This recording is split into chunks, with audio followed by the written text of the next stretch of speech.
ইরানে হামলার আগে পরে একটি দুটি নয়, অসংখ্য ভুল করেছে ইসরায়েল যুক্তরাষ্ট্র। আর সেই ভুলের খেসারত দিতে হচ্ছে বড্ড চড়া দামে। খোদ পশ্চিমা বিশ্লেষকরাই বলছেন এমন সব কথা।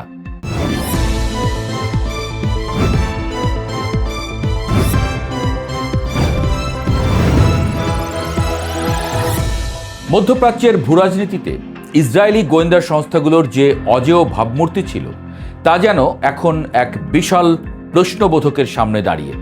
বিশেষ করে ইরানে হামলার পরিকল্পনা এবং এর পরবর্তী প্রতিক্রিয়া মূল্যায়নে ইসরায়েল এবং তার প্রধান মিত্র যুক্তরাষ্ট্রের গণিত যে মারাত্মকভাবে ভুল ছিল তা এখন সমরবিদদের আলোচনায় উঠে আসছে বারবার। বিশ্লেষকদের মতে তেল আবিব এবং ওয়াশিংটন এমন কিছু কৌশলগত ধারণা নিয়ে এগোচ্ছিল যা বাস্তবতার সঙ্গে সঙ্গতিপূর্ণ ছিল না। আর এই ভুল অনুমানের উপর ভিত্তি করে নেওয়া সিদ্ধান্তগুলোই এখন বুমেরাং হয়ে ফিরে আসছে। ট্রাম্প প্রশাসনের আমলে ইসরায়েলি সামরিক সক্ষমতা এবং তাদের গোয়েন্দা তৎপরতা নিয়ে অনেক প্রশংসা শোনা গেলেও বর্তমান সংঘাতের ময়দানের ভিন্ন চিত্র ফুটে উঠছে। সমরবিদদের মতে ইসরায়েলি গোয়েন্দারা পরপর তিনটি বড় ধরনের কৌশলগত ভুল করেছেন। তাদের প্রথম ভুলটি ছিল গত বছরের জুন মাসে। সে সময় ইসরায়েলি নীতি নির্ধারকদের ধারণা ছিল একটি ডিক্যাপিটেশন স্ট্রাইক বা শীর্ষ নেতৃত্বকে লক্ষ্য করে সুনির্দিষ্ট হামলা চালালে ইরানের শাসন ব্যবস্থা তাসের ঘরের মতো ভেঙে পড়বে।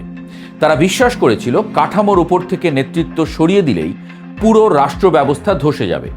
কিন্তু বিশ্লেষকরা বলছেন ইরানের শাসন ব্যবস্থা একক কোনো ব্যক্তির উপরে যতটা না নির্ভরশীল তার চেয়ে অনেক বেশি আদর্শিক এবং প্রাতিষ্ঠানিক কাঠামোর উপর দাঁড়িয়ে, যা ইসরায়েল বুঝতে ব্যর্থ হয়েছে।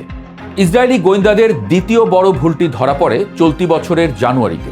সে সময় ইরানের অভ্যন্তরে একটি কৃত্রিম এবং পরিকল্পিত বিদ্রোহের আবহ তৈরি করার চেষ্টা করা হয়েছিল। উদ্দেশ্য ছিল বিশ্ববাসীর কাছে এমন একটি চিত্র দাঁড় করানো যেন ইরান রাষ্ট্রটি ভেতর থেকেই ভেঙে পড়ার দ্বারপ্রান্তে পৌঁছেছে। পশ্চিমা গোয়েন্দা সংস্থাগুলো মনে করেছিল অর্থনৈতিক চাপ এবং মনস্তাত্ত্বিক যুদ্ধের মাধ্যমে জনগণকে রাস্তায় নামিয়ে আনা সম্ভব হবে। কিন্তু সমরবিদদের বিশ্লেষণ বলছে এই পরিকল্পনাটি ছিল মূলত বাস্তবতা বিবর্জিত। যদিও প্রথম দিকে ইরান সরকারের বিরুদ্ধে ফুঁসে উঠেছিল জনতা, কিন্তু তার পরপরই দেখা গেল আবার সরকারের প্রতি সমর্থন জানিয়ে লাখো মানুষ নেমে এসেছে রাস্তায়। তৃতীয় ধাপে ইসরায়েল ডোনাল্ড ট্রাম্পকে ইরানের সর্বোচ্চ ধর্মীয় নেতাকেও লক্ষ্য করে আরেকটি ডিক্যাপিটেশন স্ট্রাইক চালানোর জন্য উৎসাহিত করে। তাদের ধারণা ছিল ইরানে একটি স্বতঃস্ফূর্ত জনসমর্থন তৈরি হয়ে আছে যারা তথাকথিত স্বাধীনতার জন্য অপেক্ষা করছে, যারা মধ্যপ্রাচ্যে আমেরিকার ভূরাজনৈতিক পরিকল্পনার অংশ হতে মুখিয়ে আছে। কিন্তু হামলার পর দেখা গেল সম্পূর্ণ উল্টো চিত্র।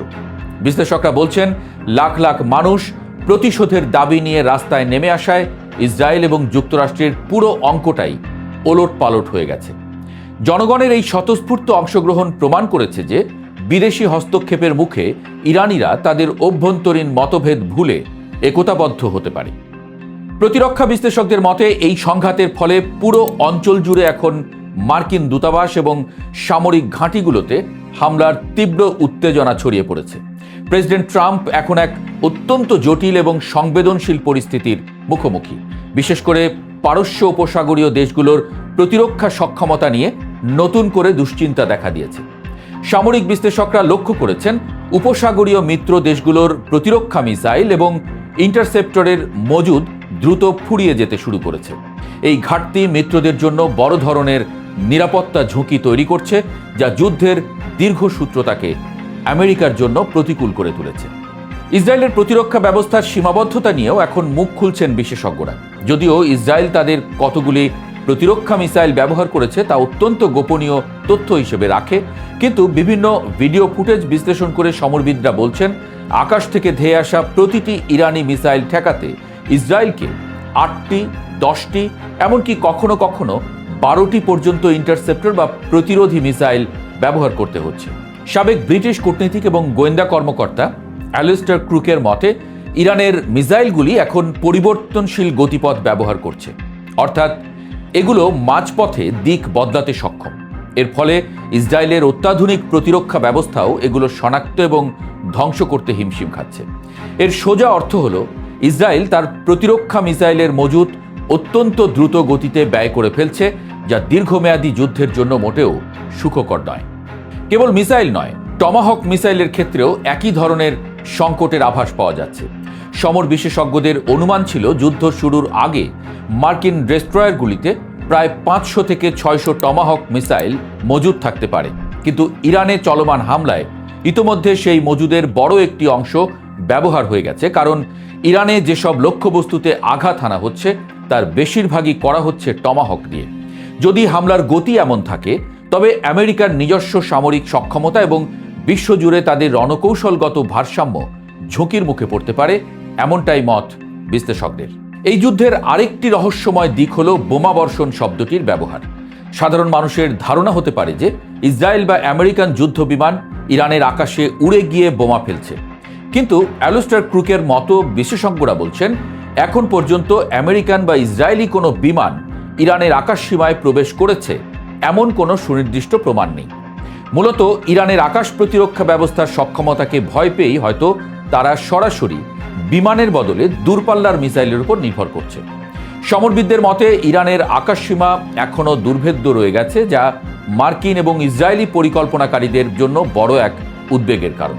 ওয়াশিংটনের মিডল ইস্ট ইনস্টিটিউটের জ্যেষ্ঠ ফেলো এবং ইরান বিশেষজ্ঞ অ্যালেক্স ভাতানকার মতে ট্রাম্প প্রশাসন কোনো স্পষ্ট এবং টেকসই পরিকল্পনা ছাড়াই ইরানে হামলা শুরু করেছে।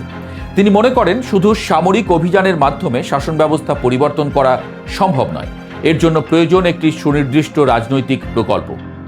ভাতানকার সতর্ক করে বলেন, যদি শাসন ব্যবস্থা পরিবর্তনের উদ্দেশ্য থাকে তবে এটি 4 দিন বা 4 সপ্তাহের কোনো অভিযান হবে না। এটি একটি দীর্ঘস্থায়ী এবং রক্তক্ষয়ী লড়াইয়ে পরিণত হতে পারে। ট্রাম্প অতীতে ইরাক যুদ্ধকে আমেরিকার বড় ভুল বলে অভিহিত করলেও এখন তিনি নিজেই ইরান নিয়ে একই ধরনের অনিশ্চয়তার দিকে এগোচ্ছেন কিনা সেই প্রশ্ন তুলেছেন এই বিশ্লেষক। ডেমোক্র্যাট এবং বিরোধী শিবিরের বিশ্লেষকরাও এই যুদ্ধের লক্ষ্য নিয়ে প্রশ্ন তুলেছেন। প্রতিনিধি পরিষদের ইন্টেলিজেন্স কমিটির সদস্য জিম হাইমস প্রশ্ন তুলেছেন যে এই হামলার শেষ কোথায়। তিনি মনে করেন আকাশপথে বোমা হামলা চালিয়ে কোনো দেশে শাসন ব্যবস্থা পরিবর্তনের সফল উদাহরণ বিরল। মার্কিন সামরিক বাহিনী কোনো দেশে সন্তোষজনকভাবে শাসন ব্যবস্থা পরিবর্তন করতে পেরেছে এমন উদাহরণ নেই বললেই চলে। বিশ্লেষকরা বলছেন জনগণের সক্রিয় অংশগ্রহণ বা সরাসরি স্থলবাহিনীর উপস্থিতি ছাড়া ইরানের বর্তমান ব্যবস্থার পতন ঘটানো প্রায় অসম্ভব। আর সরাসরি স্থলযুদ্ধ শুরু করা মানেই হলো আমেরিকার জন্য আরেকটি অফুরন্ত যুদ্ধে জড়িয়ে পড়া। ইরানের সর্বোচ্চ নেতা এবং অন্যান্য শীর্ষ নেতাদের মৃত্যুর খবর নিশ্চিত হওয়ার পর ট্রাম্প দাবি করেছেন ইরান এখন আলোচনায় আগ্রহী, কিন্তু বিশ্লেষকরা এই দাবিকে বাস্তবসম্মত মনে করছেন না। তেহরান ইতোমধ্যে আলোচনার সম্ভাবনা নাকচ করে দিয়েছে। অ্যালেক্স ভাতানকার ধারণা ট্রাম্প সম্ভবত ইরানের শাসন ব্যবস্থা পুরোপুরি পরিবর্তন করতে চাইছেন না, এর বদলে তিনি একটি দুর্বল শাসন ব্যবস্থা চান যা আমেরিকার স্বার্থের পরিপন্থী হবে না। কিন্তু ইরানের পাল্টা হামলার তীব্রতা এবং মার্কিন সেনাদের হতাহত হওয়ার ঘটনা ট্রাম্পকে আরও কঠোর অবস্থানে যেতে বাধ্য করতে পারে, যা পরিস্থিতির আরও অবনতি ঘটাবে। সর্বশেষ তথ্য অনুযায়ী ইরানের পাল্টা হামলায় কয়েকজন মার্কিন সেনা নিহত এবং বেশ কয়েকজন আহত হয়েছেন। এই প্রাণহানি হোয়াইট হাউসের উপরে চাপ বাড়িয়ে দিয়েছে বহুগুণ। ট্রাম্প ভিডিও বার্তায় ইরানের জনগণকে জেগে ওঠার আহ্বান জানালেও মাঠ পর্যায়ে তার কোনো প্রতিফলন দেখা যাচ্ছে না। বিশ্লেষকরা বলছেন এই আগ্রাসন ইরানি জনগণের মধ্যে শাসন ব্যবস্থার প্রতি সমর্থন আরও বাড়িয়ে দিয়েছে। সমরবিদদের বিশ্লেষণ থেকে এটা স্পষ্ট যে ইসরায়েল এবং যুক্তরাষ্ট্রের যে গাণিতিক হিসেব ছিল, অর্থাৎ হামলা করলে ইরান ভেঙে পড়বে, তা বাস্তবে মেলেনি। উল্টো তারা এখন এমন এক চোরাবালিতে আটকা পড়েছেন যেখান থেকে সম্মানজনকভাবে বেরিয়ে আসার পথ ক্রমশ সংকীর্ণ হয়ে আসছে।